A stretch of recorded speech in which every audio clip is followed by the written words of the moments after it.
Phoebe? Why are you in my socks drawer?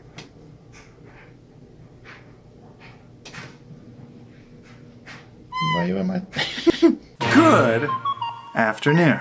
What's this I'm hearing about Samsung slowing down old phones to encourage people to upgrade? No!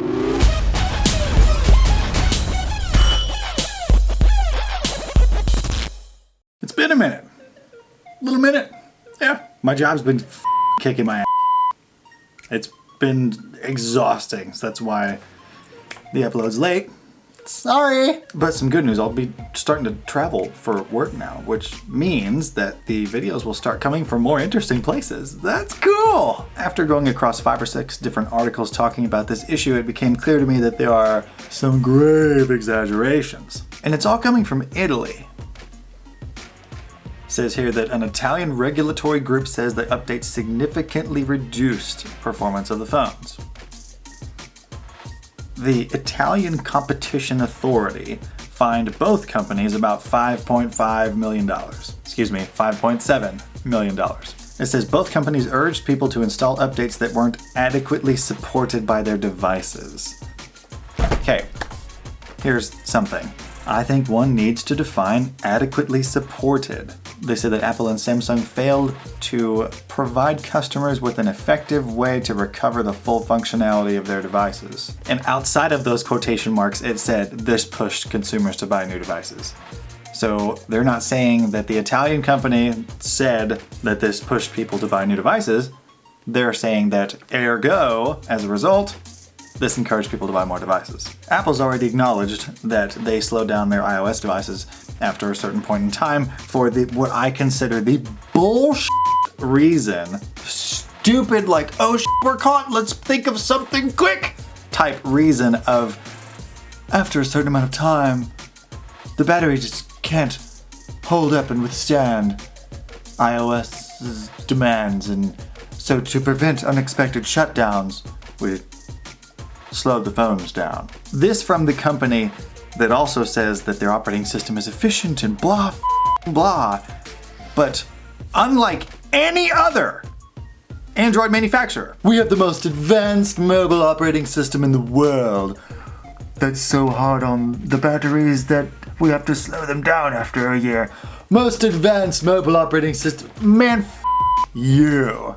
Anyways, Samsung has also denied these allegations and said they would appeal or repeal the decision. They said, we are disappointed with the Competition Authority ... decision.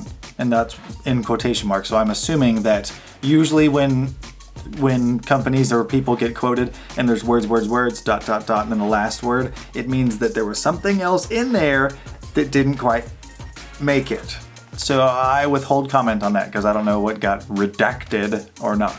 Samsung's fine was linked to the Note 4, which is really weird that they're being sued over something that was released years ago, at least 2 or 3. But courts move slowly, so whatever. They said, according to consumer complaints, Samsung pushed out a 2016 update for the Note 4 that, quote, had not been optimized for the Galaxy Note 4.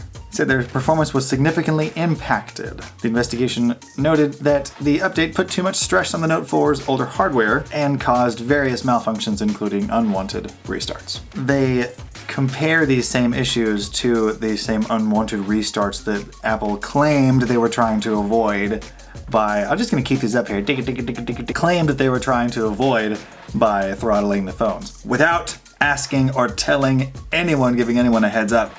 But that's not what this video is about. For which they're being sued for another 5 million euros, but whatever. The organization's summary said that when Samsung put out the Android 6.0 Marshmallow update, meant for the newer Galaxy Note 7, that's where I have one of the things where I have a huge problem.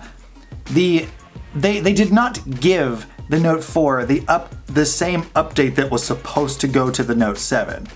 Like, they didn't be like, okay, Note 7 update, let's make people with the Note 4 need to get a new phone. Geek!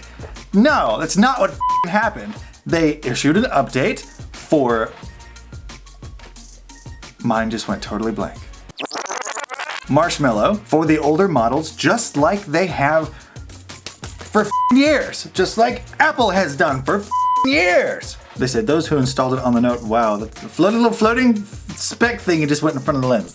Those who installed it on the Note 4 seemed to have hardware issues. They said it found the hardware was too demanding for the phone, leading to device malfunctions, which resulted in people having to pay high out-of-pocket repair costs because the phone was outside its manufacturer's warranty.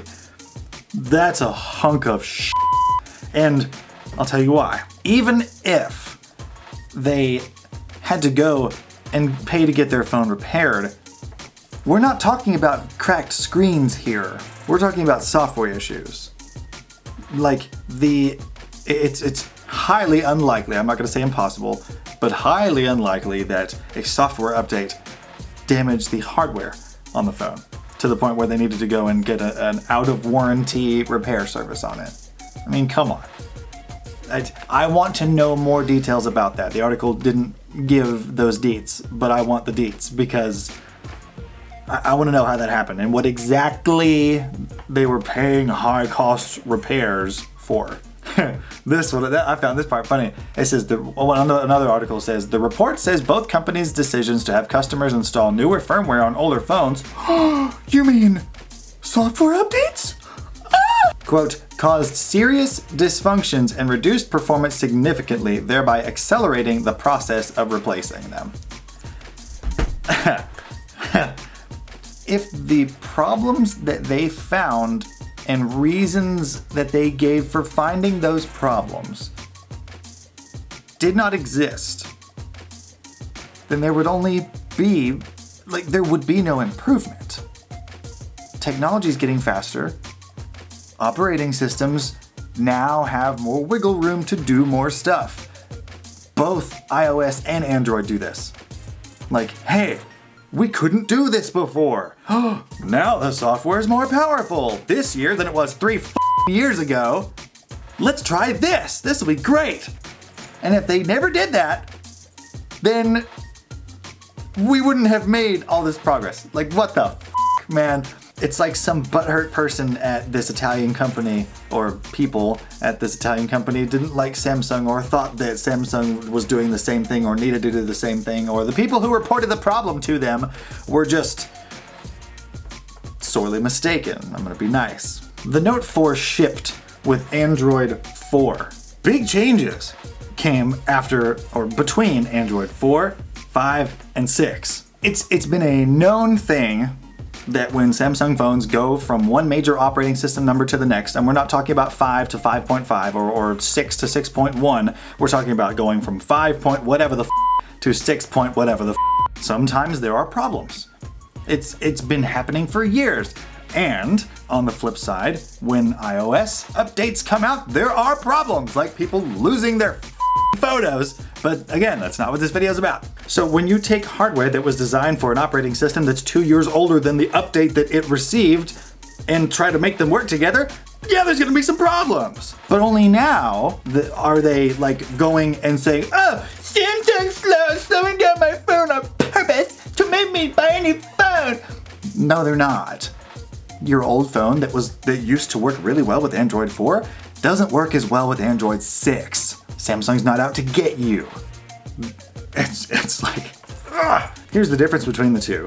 A Samsung phone that has gone up 2 whole Android operating system version numbers is not going to run that version as well as it did with the one that it shipped with.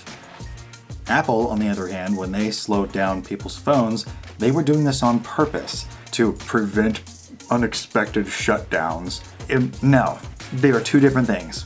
Samsung is a question of old device doesn't work as well as new device with this operating system, and Apple is making bullshit excuses about their battery strength or what the ever, ability to handle the strain of the operating system after a year. No, it's just that. Samsung's not slowing down your old phones. And another thing, if this was as legitimate as some people say it is, why are we only hearing it about a phone that came out 15, 16, 17, 18, 3 years ago and only one model? I don't think that's a $5.7 million problem. I don't. Ones who I believe will agree with me are the Scotties on Patreon, the ones who pay $10 or more per month. And those are Unit Omega, Anthony Jackson, Christopher Caswell, Sin O, Eric Price, Jatinder Lal, Josh Utley, Kyler, Miguel Nunez, Nick Cox, Spidget, Stephen Nichols, and Stuart Glover. I stay with my Scotties. My Scotties are my boys. I ride with them. And I put that on the generation. And the Beamers, the ones that pay $1 or more per month, are David Larson, Excelsior, Encrypted Bunny, and a new one, Grant Stockton. Thank you so much, man. Nicholas Clark and Roman Van Rookhuizen. Heisen. Stay skeptical and stay beaming.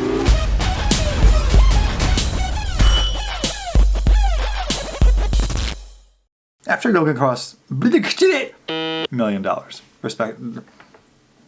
after they